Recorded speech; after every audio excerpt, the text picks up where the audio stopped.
Hello again. Here we are to start our second topic of the week. That's the god Hermes.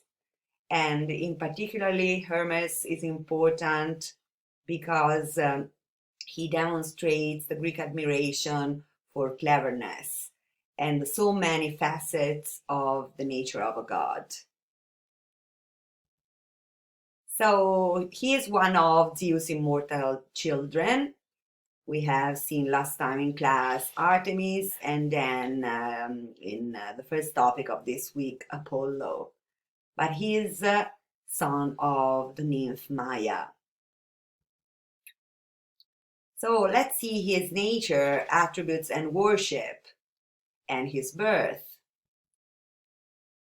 So, very important in his attributes is that Hermes is for sure the archetype of as a trickster and master in persuasion, even when lying. So, and very important is also the role that he acquired as divine messenger, in particular of Zeus. It's Zeus, together with Apollo, given to him this task. And as the god who guides our soul, not only in dreams, but to the underworld, to Hades. And for this, he is called Psychopampus, that means guide of the soul.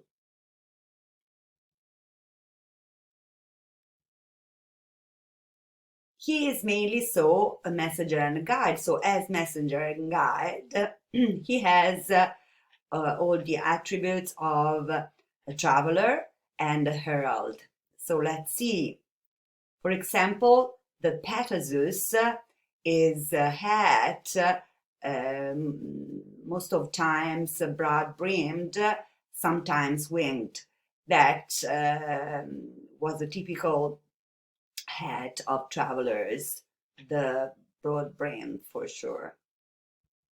Then the second attribute are his sandals or talaria that in his representations are often winged too. And the third is the caduceus, so the hurled staff, sometimes, as you can see in the picture, entwined with two snakes.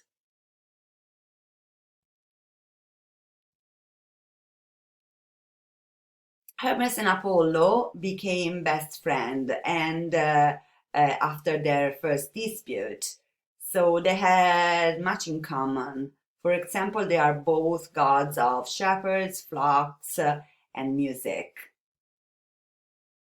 The statues of Hermes are called Herms, and many times are to be found were to be found in gymnasia, so in sites of sports. So in this way, he's connected to sports too. A herm in general was a rectangular or square pillar with sometimes male genitals and always a head or a bust of Hermes on top. But herms are also called all these kind of pillars with busts or heads on top of any person of God or God. These statues are considered boundary markers and as such bringing fertility and good luck. That's the meaning of Hermes in general.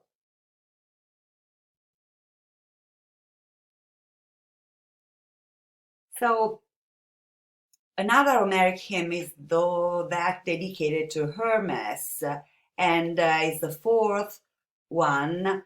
It's very charming, in some ways amusing, and lengthy too. In this hymn is described the story of Hermes' birth and childhood. That's very amusing because everything started from Zeus joining with the beautiful nymph Maya in a luxurious cave where she used to live. And she bore the god Hermes, that the Romans called Mercury. The amusing thing and special thing is that this baby was very precocious. And because he was born at dawn and then at midday, he was already playing the lyre. And in the evening, he fled from the cave and stole the famous kettle of the god Apollo. Hermes is also credited for the invention of a musical instrument, the lyre. So Hermes left very soon, when he was a little baby, the cave, and from Arcadia, Mount Cyllene, he walked around and encountered a turtle, a tortoise, and seeing her, he quickly devised the plan. So he sized the tortoise and cut up it, and used the hollow shell together with reeds, with an ox hide, and strings of sheep gut to create the first seven-stringed instrument, the lyre, or called Kitara.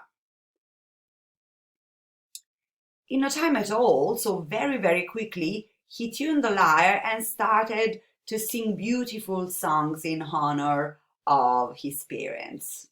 Very precocious. About this invention, the lyre is a symbol of creativeness. So you see what we said at the beginning.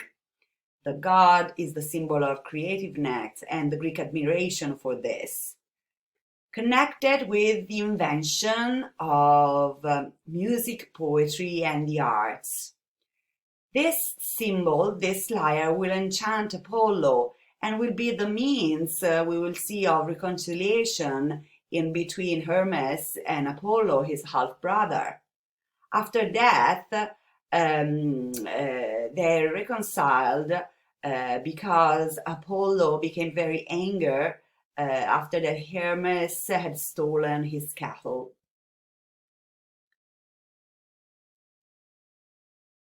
We have to see this story in another part of class. So to end this part about this precocious child and his invention of the lyre, it's important how this will associate the gods with the arts. And his association with the arts is very much widespread in antiquity. For example, according to Julius Caesar, when he was campaigning in Gaul and writing his diary, he says that even the Gauls had such a veneration for Hermes, or the equivalent that they were venerating. And their veneration is tied to a conception in general, but on Hermes in particular, of a god as a pan-artistic inventor, so inventor of all arts. This is reported in the Gallic Wars, so the diary of Caesar, the commentary of Caesar about this important campaign that he led in the 5th century BCE. So this is the end of the first part on Hermes, and we will continue soon. Bye! Ciao ciao! Ciao ragazzi!